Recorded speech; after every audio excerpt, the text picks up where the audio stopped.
Welcome to the Shreveport Connection with Tommy. This video is on your SmackDown 205 Live results from August the 7th. Happy birthday goes to Marty Bell. She was born August the 7th, 1988. On the 8th birthday, you got Sable, Rena Sable Mero, who is now known as Rena Lesnar.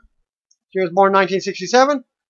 Also, August the 8th, Shayna Baszler. She was born 1980. Jeff Hardy will be performing live at the Firmament in Greenville, South Carolina, next Tuesday night, following SmackDown tapings. On August 14th, following that evening, and tickets are available at this link here, jeffhardybrand.com/tour dates. Aleister Black is out of action after recently undergoing surgery. Black was reportedly injured after being crotched by NXT champion Tommaso Ciampa at the NXT Live event in Las Vegas last week. There were rumors that Black pulled his groin, but Dave Meltzer wrote on F4W Online message board that those reports aren't accurate. Meltzer added that it's more serious than that. Black is scheduled to face Ciampa and Gargano in a triple threat match at TakeOver next week, but WWE has yet to officially pull Black from the match, so he might be wrestling through the injury. More news on passing of Grandmaster Sexay. Brian Christopher's death occurred when the former WWE Tag Team Champion was in isolation while incarcerated. If you didn't know that, that's why you're supposed to call me bros and sisters. Christopher was arrested on July the 7th for DUI and evading arrest before his suicide attempt 3 weeks later. Hardeman County Sheriff John Doolin said that Christopher was placed in a cell by himself because of his notoriety, fame, to protect himself from the other inmates, but that he was not on suicide watch because the sheriff's department had no indication he was suicidal. Sean Waltman has dealt with these types of struggles like Brian Christopher and addressed his death on Xbox 12360. The former DX member said Christopher should have never been in an isolated situation for that long. I'm really pissed about this. Really pissed, Waltman said, because I've been in that situation in more than one way. And you don't take someone that's not done something violent or isn't any danger to others. Even then, you don't put somebody in solitary confinement. You don't put people in solitary confinement, period, for that long that didn't do crap and then go, oh, it wasn't solitary confinement. It is solitary confinement. I've been in it. And if you've ever actually been in it, I don't want to hear it from you at all. It's torture. It drives you crazy. You don't have to be suicidal. You become suicidal.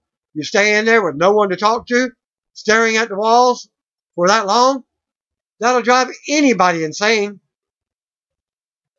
Waltman knows what Christopher was going through, and he has hit rock bottom himself. Christopher was in an incredibly vulnerable place at the time of his death, while comparing Grandmaster Sexay's story to his own.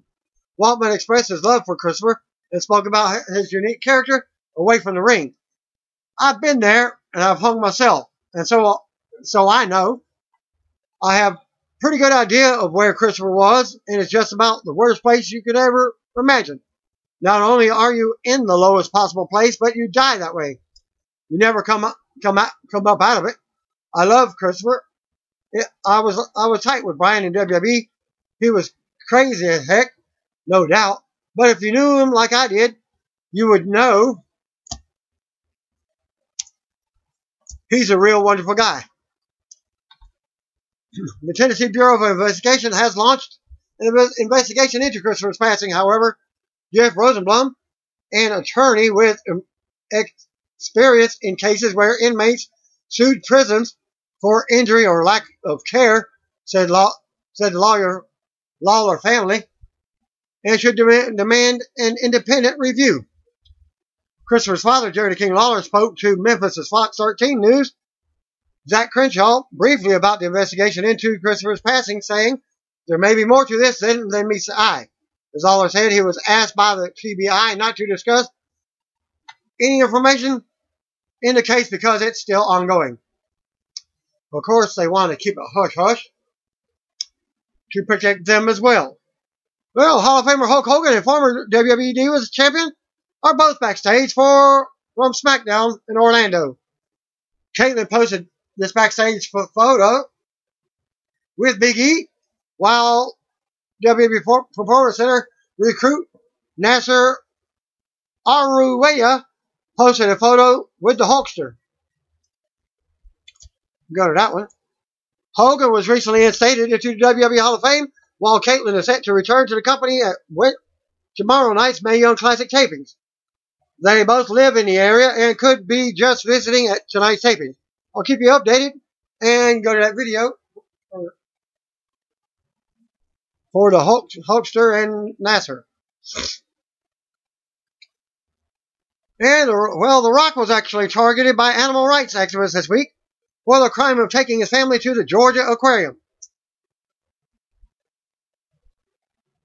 The former WWE champion posted photos on his Instagram and clips from the family trip, but the comment section of each photo has been hijacked by angry readers calling him out for supporting the aquarium, accusing him of supporting a place that keeps animals in captivity. Yahoo, Fox News, and other outlets have reached out to The Rock's camp for comments, but they were not responding at last word. Rock has been active on social media since the backlash began, but he has not addressed the comments. I agree with The Rock for not saying anything, but I'll back The Rock and say something for him. If you're going to say something about me going to an aquarium, how about you go to your local pet shop and buy a pet? Because those kind of to the zoo and complain about those animals being in captivity. In other words, go adopt a pet. And that's all I got to say about that. John Cena is currently working hard on the upcoming Jackie Chan film Project X, and Cena has dropped a remarkable amount of weight in the process. Losing weight wasn't the only thing Cena accomplished during his rigorous training regimen. While learning at the Jackie Chan Training Center in Beijing, China, Cena says he also discovered he has a new move to add to his arsenal once he returns to the ring. For years, people have said, I depend on my style, Cena said. If I say if it's not broke, then don't fix it. He also said that in a video link that I'll give you a few seconds later. So I've been known for 5 moves in succession that bring me victory. They call it the 5 moves of doom, which include a flying shoulder block, sit out, hip toss, side release, spin out power bomb, 5 knuckle shuffle, and the attitude adjustment. Those moves have been brought Cena plenty of wins, but it might be time to add another powerful maneuver to his list. And it will do something with martial arts. Thanks to his Project X training, Cena says he will be debuting a new move the next time we see him. And that should be very soon. With my studies here at the Jackie Chan Training Center, I have been able to work with some students and teachers and modify a skill. Cena continued, as he said, he has adopted a new move that will pay homage to the martial arts he learned under the tutelage of the Jackie Chan Training Center.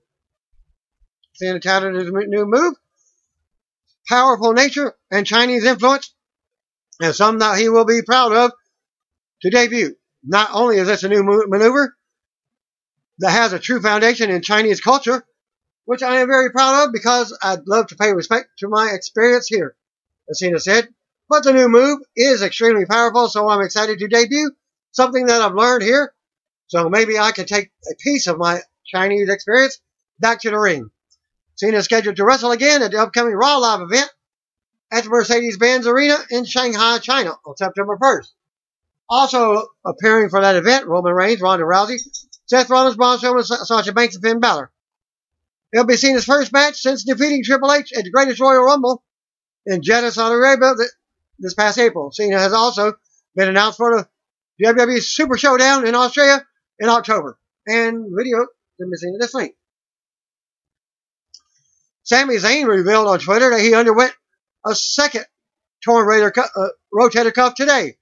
Sami underwent surgery to repair his other torn rotator cuff back in late May and was expected to be out of action until early 2019. Raw superstar had been working injured since August 2017, and he tweeted his picture here at this link, and he commented by saying, "Whoever said bilateral rotator cuff surgery wasn't fun. I get to wear a gown." Crossdresser. No, he didn't say crossdresser. Central Texas, only pro wrestling radio show, Sports Guys Talking Wrestling, will air a special broadcast on Wednesday, August the 8th of 2018, later tonight. That's after I'm doing this video after midnight on Tuesday night. Show host Stu Merrick as he sat down with WWE superstar Goldust, a.k.a. Dustin Rhodes, to discuss his battle with chemical dependency. That's why he's out of action right now. And actually, he's out of action because he has a double knee surgery. As he will be talking about how he became addicted to alcohol and drugs, including painkillers, and how that addiction nearly destroyed the success he built in his wrestling career and even his life. He also will tell how he has battled from the depths of that addiction to rejuvenate his career. It's great that Dustin doesn't hide from his past and is willing to share his story, as it could serve as a cautionary tale for others. So he's given his witness for others not to do drugs and what have you. And he's currently sidelined from WWE after undergoing surgery on both knees last month. Last night's Raw also saw Sasha Banks team up to defeat two local enhancement talents, and those names are Samantha Simon and Karen Lundy. The jobbers were played by indie wrestlers Moxie Molly and Jay Lee. Dark match before SmackDown earlier tonight in Orlando saw Asuka and Naomi defeat Mandy Rose and Sonya Deville in tag team action. Well, from what you didn't see from the Miz and Daniel Bryan segment Beatdown, we found in this link. SmackDown opens up from the Amway Center in Orlando. Tom Phillips welcomes us. He chimed in with Corey Tattooed Graves and Byron Sexton. We go to the ring. Out comes Randy Orton. Orton said Jeff Hardy called him out last week, but that didn't turn out in his favor. He showed a clip of what happened last week. And then we see how Orton and U.S. champion Shinsuke Nakamura attacked Hardy last week, and Orton wiping away Hardy's identity afterwards. Some fans cheers. We return to Orton on the mic. Orton asked if people still believe. He could have warned those who are squeamish to turn away, but watching them squirm is why he did it in the first place. Orton made a vow to take out every superstar who the fans put on a pedestal. Orton goes on and says he will become so violent the fans want to change the channel. But they won't change the channel because they still believe. They still believe in superheroes and hope. Like hoping Hardy will come out right now and save the day. Orton says he won't because Orton erased the enigma last week. Orton says Hardy is somewhere lost right now, searching for his identity. Orton erased the enigma and will erase every other superstar that the fans respect. Orton says he is doing this because he doesn't get the respect he deserves from the fans or those in the back.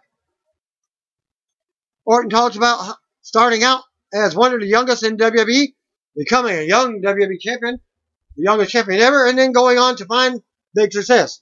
But the fans still won't respect him. Orton says sometimes in life you have to take respect when not given it. Orton goes on repeating some of the same talking points. Orton says this isn't on him. It's on each and every one of the fans. Orton goes on and says you can call him what you want, but what's important is these three letters, R-K. He drops the microphone before as the crowd just says, oh. And leaves as his entrance music hits, so that becomes his exit music. Now we see the Bar backstage watching. They will face the New Day later to crown new number one contenders. Becky Lynch is backstage when Charlotte Flair walks up. She's unhappy at first. There's some tension up there, but Flair says she wasn't trying to steal Becky's thunder last week. Becky says it puts her in a bad position because she wanted to be happy for Flair, but she wanted Carmella alone at SummerSlam. They get on the same page for tonight's match against the Iconics and take a shot at Sasha Banks and Bayley. The Boss and Hogue connection. Well, we go to the ring. Out comes SmackDown Women's Champion Carmella for commentary. We go back to commercial. Iconics versus Charlotte Flair and Becky Lynch was up next. Back for the break. Out comes Becky Lynch as Carmella looks on for commentary. Charlotte was out next, and then come the Iconics, Billie Kay and Peyton Royce. They cut promos on the way to the ring, taking shots at their opponents and the city of Orlando. The bell rings and Billie starts off with Becky. They go at it, and Becky takes control. Flair tags in for a quick double team and unloads with chops. Becky tags back in for a few double team moves, also sending Peyton to the floor as she comes in.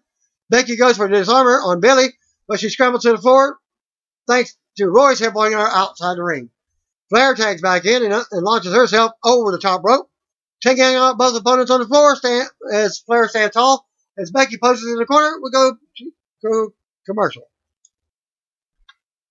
Back for the break, Flair is working over Billie. They collide in the middle of the ring. Both go down as Carmella rolls her eyes at the announce table. Peyton tags in, as does Becky. Becky gets the upper hand and a pop from the crowd. Becky with a kick to the gut and an uppercut. Becky with a exploder suplex. Becky goes to the top and hits a flying forearm for a very close 2 count. Becky goes for the disarmer, but Billie breaks that up with a boot. Flair tags in and drops Billie. Flair goes up to the top rope, hits a moonsault, taking both opponents down with it. Flair applies a figure 4 in the middle of the ring, then the figure 8 on Peyton for the submission win. While Becky was in the corner, kind of unhappy, just sitting down in the corner, waiting for the finish. After the match, Flair and Lynch stand tall. As Flair's music hits, they celebrate together as Carmella stands on top of the announce table, posing and raising her title, running her mouth with her SummerSlam opponents. Renee Young backstage with a New Day. Kobe ends up putting on a blonde wig and disguising his voice to interview Xavier Woods and Big E about the match with the Bar tonight. They are confident about beating Cesaro and Sheamus, then going to SummerSlam to take the titles from the Bludgeon Brothers. Kobe takes off the wig and hands it over to Renee, and they go on about how they can do anything. Kobe hands the wig over to end the segment as they walk off backstage. We get a video from earlier today on The Miz accepting Daniel Bryan's SummerSlam challenge for the singles match.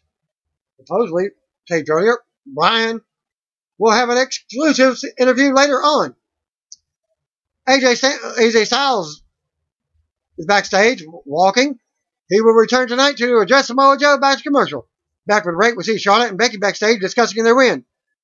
The triple threat at SummerSlam comes up, and they agree to be great against each other after being great together tonight. Tension returns as they look at each other and do their tea time handshake, almost like they do their handshake NWO style, not like that. But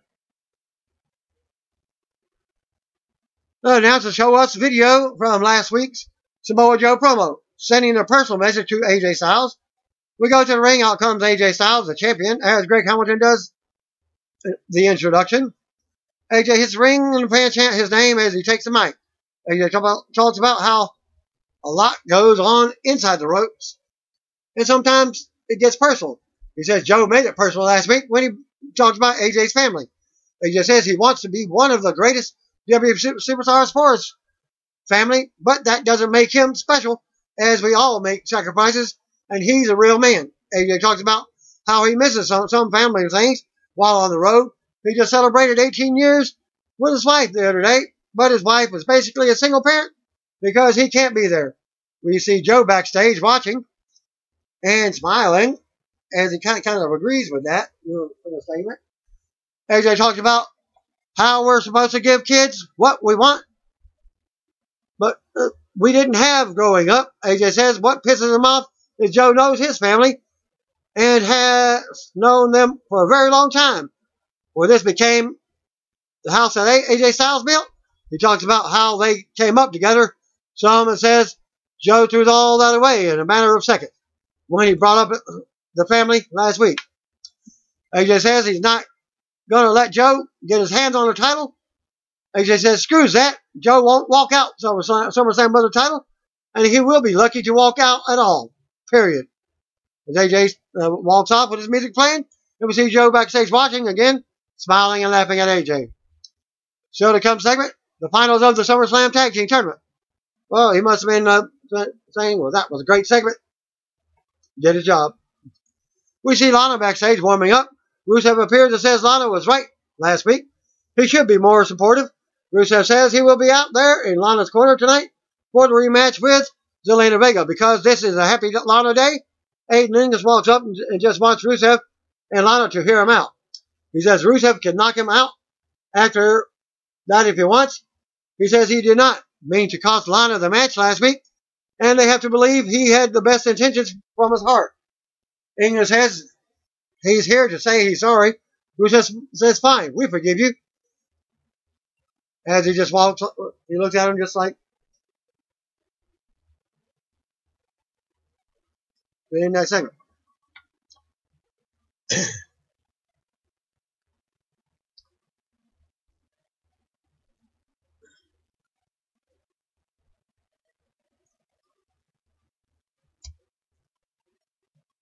And after that part, they walk off as English goes to leave. As English is trying to follow him, Rusev stops English and says they forgive him, but maybe it's better if he stays in the back tonight. Lana versus Zelina Vega was up next. We go to the ring. Out comes Zelina Vega with Andrade, as they pronounce it tonight on SmackDown. Seeing almost match commercial. Back for the ring. Out comes Lana with Rusev. The bell rings and they go at it. No English so far, as I was predicting him to come out anyways. Just wait for the results. Going to the corner, Lana drop kicks Vega through the ropes and brings it back into the ring, but Vega mounts Lana and unloads. Vega counters for a 1 count. Vega ragdolls Lana just a little bit and keeps her grounded in the middle of the ring. As almost looks on. Fan chant for Lana as Vega keeps her down. Vega slams Lana back to the mat and boots her. Lana comes back with a knee to the gut and a suplex as Rusev claps. Lana keeps control and covers for a near fall. Lana takes Vega to the corner, but Vega turns it around, slamming Lana into the turnbuckle. Lana comes right back and drops Vega face first into the mat for another 2 count. Lana yells out about being number 1 and hits a suplex. Lana with another suplex. Almost gets on the ropes to distract Lana, allowing Vega to drop her with a shot to the jaw. Rusev runs over and levels Almas. Rusev with another shot and some yelling, but Vega kicks him in the back of the head from the apron. This allows Almas to nail Rusev and send him into the ring post. Lana drops Vega off the distraction. Aiden English appears and running down to make the save for Rusev, but it backfires and Lana goes down off of the distraction as English was pulling almost off of Rusev, suplexed into Lana on the ropes, or didn't even hit her. It just hits the ring with the feet, and just Lana drops, and then Vega takes advantage of it and hits the running knees in the corner for the pinfall. After the match, Rusev goes to the ring to check on Lana. As English looks disappointed at ringside, we go to replays. Vega and Almas leave as the music hits. Rusev and Lana look on at English from the ring. Renee's backstage with the U.S. champion Shinsuke Nakamura, asking about his SummerSlam match with Jeff Hardy. Nakamura says she must be mistaken as Hardy was erased. He comments on facing what's left on Hardy, but in comes R-Truth with Ty Dillinger to interrupt. Ty is trying to calm Truth down. Truth says he wants a SummerSlam match for the U.S. title and will get it by pinning Carmella. Ty says that's not how it works. Truth continues to play dumb and says he's not stepping in the ring with Renee. Nakamura walks off after more shenanigans, and Truth says the match with Carmella is off. But he wants Nakamura tonight. Still to come segment, Byron's interview with The Miz back to commercial. Back for the break, and Truth versus Nakamura is confirmed for later. Byron Saxton is in the ring with a microphone. He introduces The Miz on the big screen, complaining that he wasn't live again this week. Speaking from a location unknown for Miz and Mrs., Miz rants on the success of Miz and Mrs. and just plugs the show. But when Bryan asks about the SummerSlam match with Daniel Bryan, Miz goes on about how Bryan has been obsessing over him since their WWE NXT days, while Miz has been busy and successful. Miz says he will happily embarrass Bryan at SummerSlam. Miz has carried the subpar Bryan on his back since day one, and he's tired of it. He's done sharing the spotlight with those who don't deserve it. Miz says he's not hiding from anyone and will expose Bryan for what he is at SummerSlam and what he's always been, beneath Miz. Miz says he's done talking, and why don't Byron go get comments from Bryan, who is probably at catering eating on some kale. Well, he's a vegetarian. Miz continues with the insults until Bryan comes out of nowhere and attacks Miz from the side. Bryan unloads on the Miz and fights off two security guards. Miz had on standby until he's smashed in the head with a vase by the Miz. The guards hurry Miz out of the room as Bryan recovers, slowly getting to his feet. Well, the guy that he hit Miz with, who pushed the security guy into the wall, he got up faster than Daniel Bryan did. We go to the announcers for hype on Daniel Bryan versus Miz at SummerSlam. Still to come segment, The Bar versus the New Day to crown new number one contenders. Shinsuke Nakamura versus R-Truth. We go to the ring. Out comes U.S. Champion Shinsuke Nakamura for a non-title match. Back to commercial. Back to the ring. Out comes R-Truth, wrapping his entrance. The bell rings and they go at it. Nakamura tells Truth to bring it early on. Truth goes at him and rolls him up for a 2 count. Truth mocks Nakamura, telling him to bring it now. Truth gets it the upper hand and nails a big splash in the corner. Truth with another takedown as the fans cheer him on. Nakamura dodges a scissor kick and nails a kick to the back of the neck. Nakamura counters the right hand and drops Truth into the triangle submission. Nakamura repositions in the middle of the ring, but Truth grabs the bottom rope to break the hold. Nakamura stomps and then drives the knees to the side of the face. Nakamura reverse exploder suplex now, and Nakamura waits for Truth to get up, which was only seconds, and then nails the Kasasha for the pinfall. After the match, Nakamura raises the title as the music hits and he exits the ring. We see a video from earlier today. The SmackDown Tag Team Champions, Bloody Brothers, backstage. They say another test waits The Bar and the New Day tonight. Harper and Rowan say they will be there waiting, exited, and eager to break whoever arrives. Mentally and physically, Harper says this is going to be fun. Handicap match, the Bludgeon Brothers versus 3SK. 3 versus 2. Pavel Kozlov, Akila Lee. Question mark. And one of the announcers did say Julio Rivera. I didn't hear him say the other two names at all during the match. We go to the ring. Out comes SmackDown Tag Team Champions, the Bludgeon Brothers, for a non-title action. They said for a non-title action, the screen splits with a commercial as Harper and Rowan head to the ring. We see their weird-looking segment, weird-looking enhancement talents backstage warming up. They're hyping each other neck up for their match. They head to the ring. Next is Harper and Rowan. Look on. They did more action in the back than they did in the ring. The bell rings and the champs knock the other two opponents off the apron. They got to work on the other guy. End up on the floor, taking all three opponents out on the floor.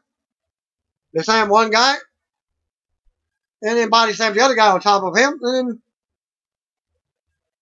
body slams his partner on top of him, and brings the other guy in, and they both double team the third guy in the middle of the ring for the finish.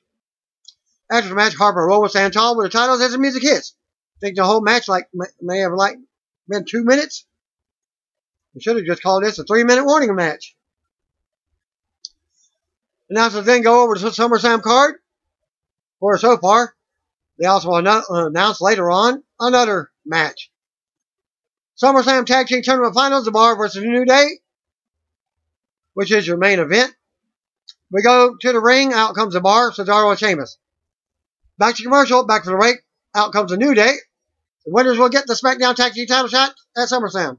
Big and Kobe are in action tonight. Fan chant, "We want pancakes," as Xavier Woods tosses them in ringside.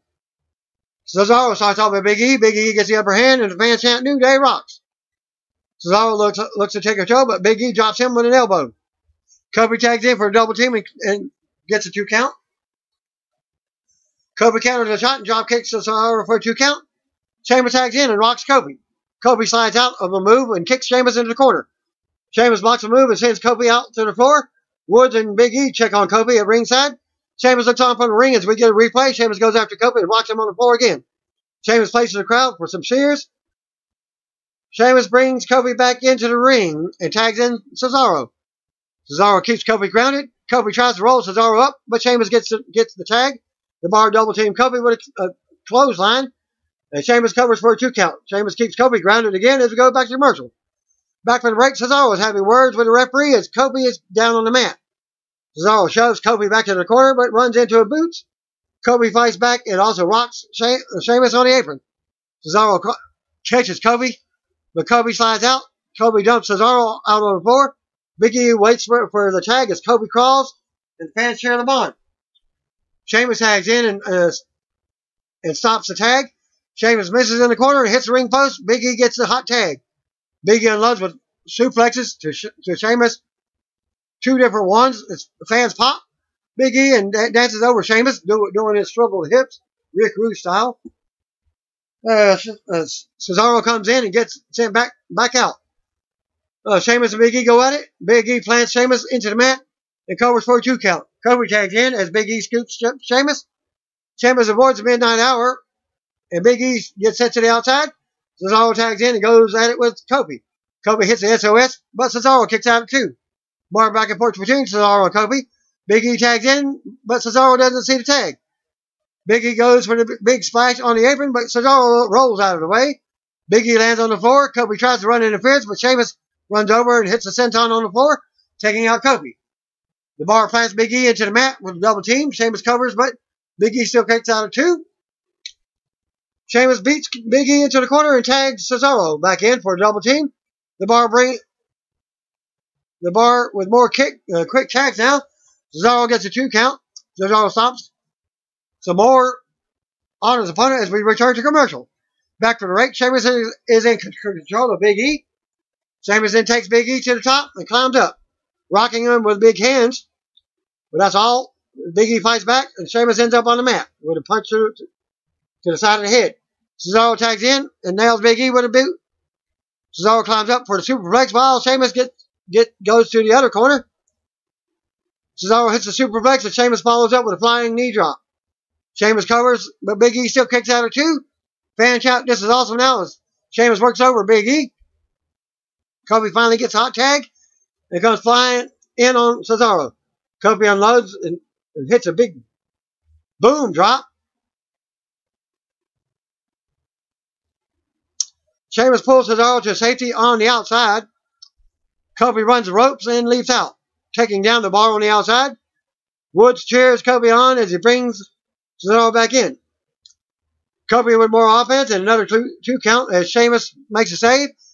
Sheamus gets sent to the floor. Kobe counters Cesaro but misses Trouble in Paradise. Sheamus hangs in and the Bar hits a double backbreaker on Kobe. Sheamus covers, but Kobe still kicks out. Sheamus gets up and yells out in the corner. Some fans boo as Sheamus calls for the bro kick as he starts off going to 2, 3, switches hands. It goes back to the right. As he waits for Kobe to get back up, Kobe ducks a road kick but runs into an elbow. I guess sometimes when they do something like that, that's a signal for what they're about to do with their opponent. That means that he's going to try to road kick and you counter it. Cesaro tags in, but Kobe sends him right back to the floor. Kobe drop kicks Sheamus. Big E tags in and scoops Sheamus for the midnight hour. But Cesaro runs in and breaks that up. They double team Big E and Cesaro covers for a 2 count as Kobe breaks up the pinfall. Sheamus launches Kobe into the barrier. As he's on the outside, fans chant, this is awesome again, as Wood cheers his partner on as he's holding the trombone. Coming back to the corner and even gets on the apron himself. Big E and Cesaro both go at it. Cesaro hits the Cesaro swing. Only goes like 3 or 4 times though, and goes for the sharpshooter, getting it locked in momentarily. Big E crawls for the bottom rope, but Cesaro pulls him back in the middle of the ring. Fan chant for the New Day. Sheamus stops Kobe from pulling Big E to the bottom rope. Kobe counters and hits the big DDT on the floor. Tornado DDT style. Taking Sheamus out. Big E overpowers the hold and crawls for the bottom rope. Cesaro switches and turns it into the crossface, bringing Big E back to the middle of the ring. Big E powers up to his feet. The hold is still applied. Big E holds Cesaro, still with the hold applied. As Kobe tags in, he goes up top.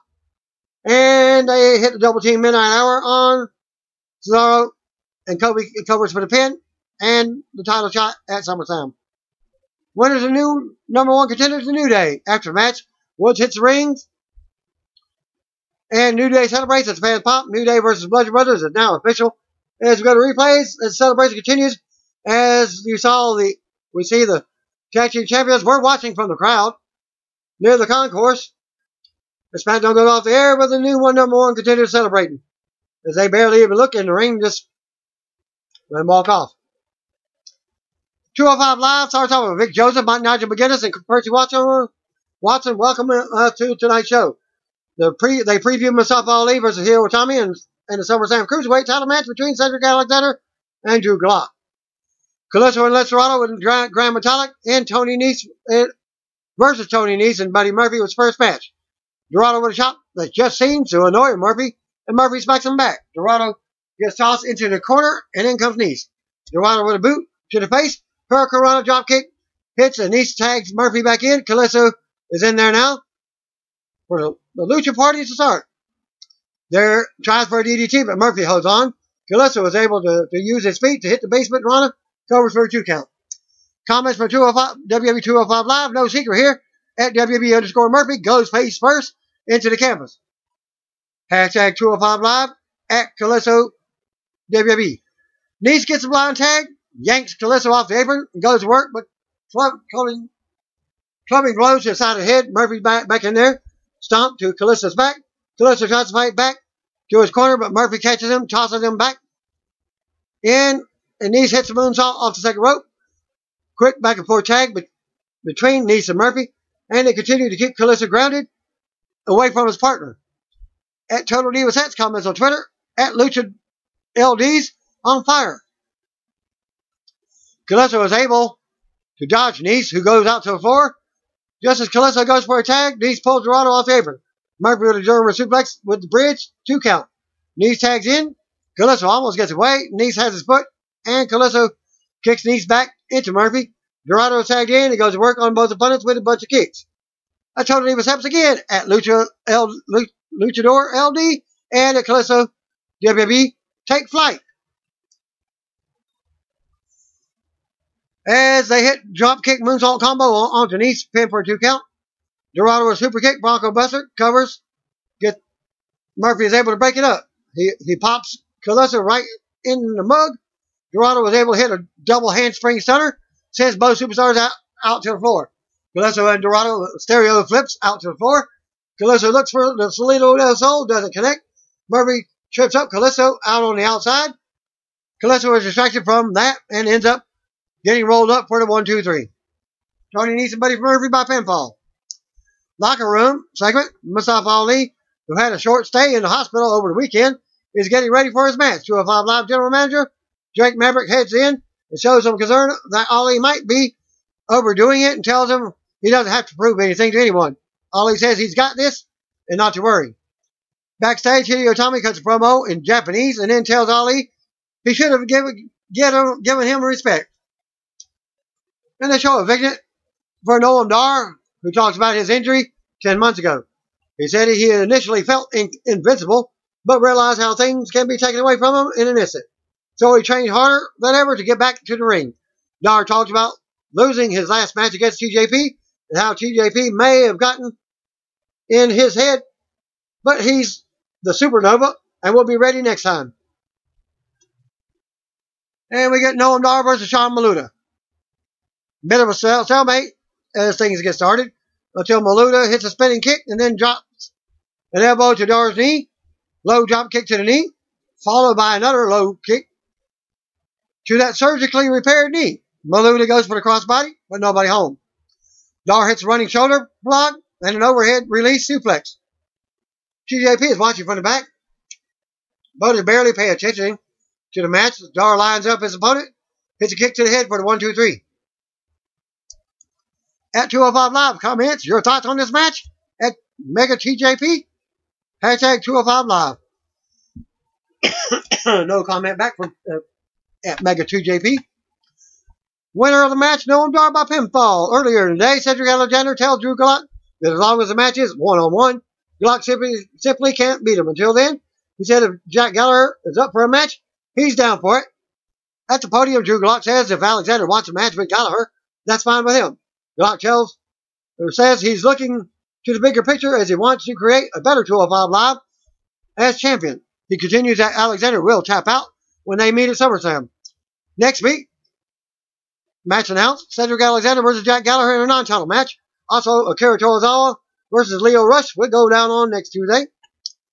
Check out my spoilers video for those results. Mustafa Ali versus Hideo Itami was up next. Itami throws a couple of kicks to measure his opponent. Itami goes for a running boot in the corner, but Ali dodges it. Ali lands a jump kick and swings away on his grounded opponent, and then Itami misses a big chop. Gets sent out to the floor. Ali flips out to the floor and crashes down on Itami. A bit of awkward landing with that move. Ali tosses Itami back in, hits a crossbody off the top rope, covers 1 count.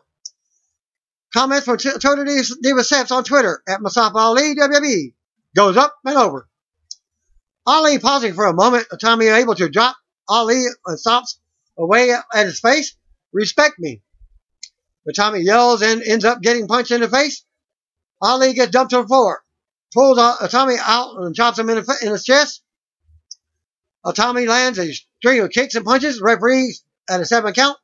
And Itami breaks the count and gets back in the ring. Another kick to the chest. Itami tries to go back into the ring. And Ali stops him. Now both guys are on the apron. Back and forth for forearms. Itami with a drop kick. Sends Ali into the ring post. Ali really selling on the lower back now. Comments from Total Diva Seps. Ow. More strikes on Ali. Both in the ring. Covers for a 2 count. Commentary putting over Ali's hospital stay and wondering how much it took out of him. Itami has all the momentum now. Tries to pin Ali with just his foot, but that don't work. Itami with more kicks to the chest. Ali tries for a crucifix pin. Ali tries a rolling cutter and gets hit in the head with a massive kick. Covers for a 2 count. Comments for Total Divas Eps on Twitter at Hideo Itami rocks Ali. Ali recovers and is getting on some offense now. Couple of kicks to the head, rolling cutter, hits this time, covers for a 2 count. Ali drops a strike, kick to the back of Itami's head, but Itami hits a spinning back fist on his way down. Both guys are out now, both up. Ali tries for a tornado DDT. Nope. Falcon arrow by Itami. Pinned for a 2 count. Itami is getting annoyed now. Ali gets up, gets put on the top rope. Itami looks for a superplex, gets dropped down on his face. Ali with a nice roll to a sit-down powerbomb, but only gets a 2 count. Comments from Total Diva Seps on Twitter at Mustafa Ali and Hideo Itami trading some huge strikes in this match. Ali charges in, and Itami with an overhead toss to the corner covers for a 2 count. Itami tries again, 2 again. Looks like Itami has got his mouth busted open. Itami puts Ali's head next to the steps, goes for a running drop kick, but nobody home. Ali with a tornado DDT off the top rope to the floor. He tosses Itami back in the ring, goes for the 450, but he stops. He's woozy. Ali gives Itami a small window to put him down into the tree of woe. Itami with 3 running drop kicks to Ali, covers, and that'll do it. Comments for Total Diva Seps on Twitter. Never doubt the heart of at Mustafa Ali WWE. Winner, Hideo Itami by pinfall. After the match, Ali gets up, goes to head out of the ring, and collapses near the ropes. The referee calls for help, and that's Ali. What year is it? Maverick runs out and demands some medical help as to get him out of the ring. Nothing updated from that. And your dark match main event from tonight after 205 Live. Tapings in Orlando saw Jeff Hardy and AJ Styles defeat Samoa Joe and Randy Orton in tag team action. And that concludes my results for this week's 205 Live and SmackDown. So, thanks for watching. See you when I'm here. If you don't know, just call me brothers and sisters.